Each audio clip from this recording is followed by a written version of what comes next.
The ground beneath our feet feels pretty solid, right? Well, it's not. Things like earthquakes and tsunamis, they're just a geological fact of life on this planet. But here's the twist. While the hazards themselves haven't really changed, their impact on us has, big time. This is a story about how our choices are actually reshaping the power of natural disasters.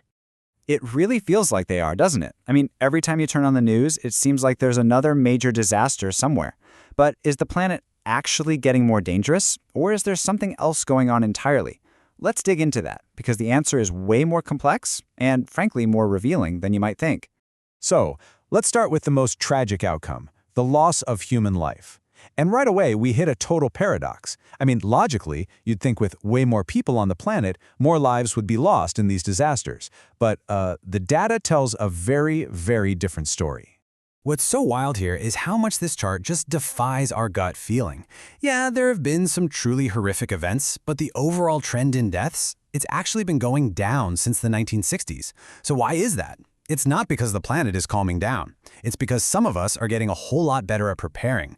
But, and this is important, that good news comes with a huge asterisk.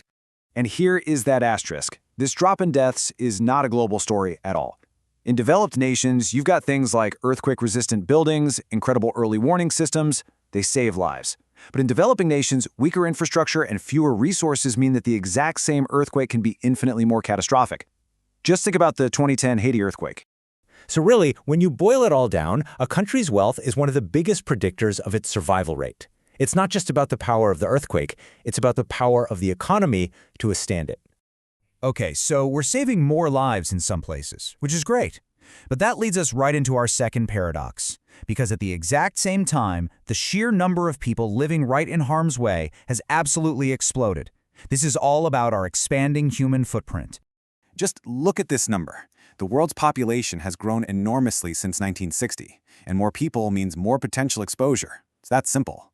We are, quite literally, putting more people and more communities in the path of these natural hazards than at any other point in human history. And it's not just about more people, it's about where all those people are living. This boom in urbanization is pulling millions into cities. And a lot of those cities, especially along the Pacific Ring of Fire, are sitting in extremely dangerous spots. This growing population density right near tectonic plate boundaries is just dramatically jacking up our collective risk. And this is such a key distinction to make. Affected is a way broader term than just deaths. It's about getting injured, losing your home, your job, your entire way of life. So even while the death statistics might be getting better in some places, the number of people whose lives are completely turned upside down by these disasters, that's going up, no question.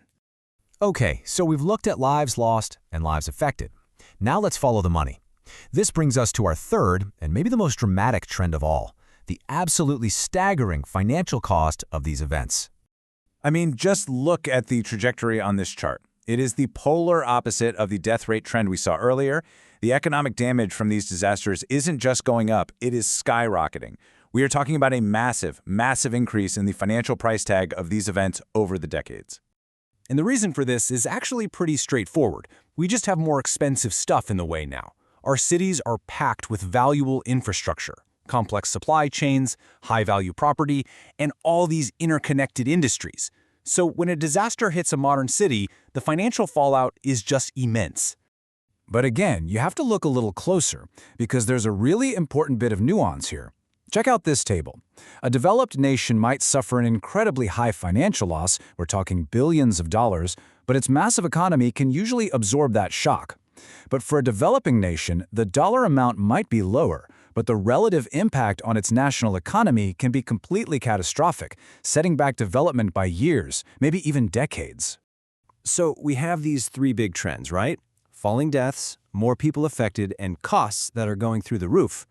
But before we wrap this up, we have to talk about the numbers themselves. Because how we measure all this stuff, well, it matters a lot. This is a question we should always be asking. How solid is the information that these trends are built on? Are we really comparing apples to apples when we look at data from, say, 1960 versus today? And there are some real challenges here.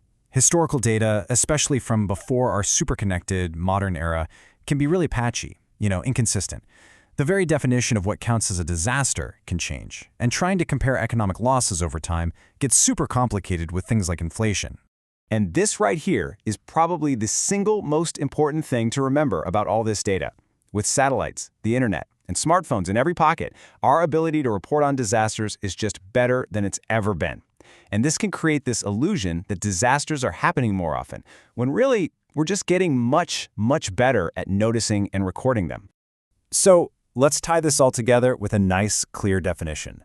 The impact of a tectonic disaster isn't just about the ground shaking or the water rising. No, it's what happens when that natural event intersects with us, with our populations, our cities, and our vulnerabilities. And that, right there, is the core conclusion. The planet isn't necessarily getting more violent. It's our choices, where we build, what we build, and how we set up our economies that fundamentally change the consequences of these ancient, powerful geological forces. Which leaves us with one last, really crucial question for the future. As we continue to grow and develop as a species, are all our actions making us safer, more resilient, or are we accidentally just building a more complex, more expensive, and more fragile world, basically just raising the stakes for when the next big one hits? It's something to think about. Thanks for tuning in.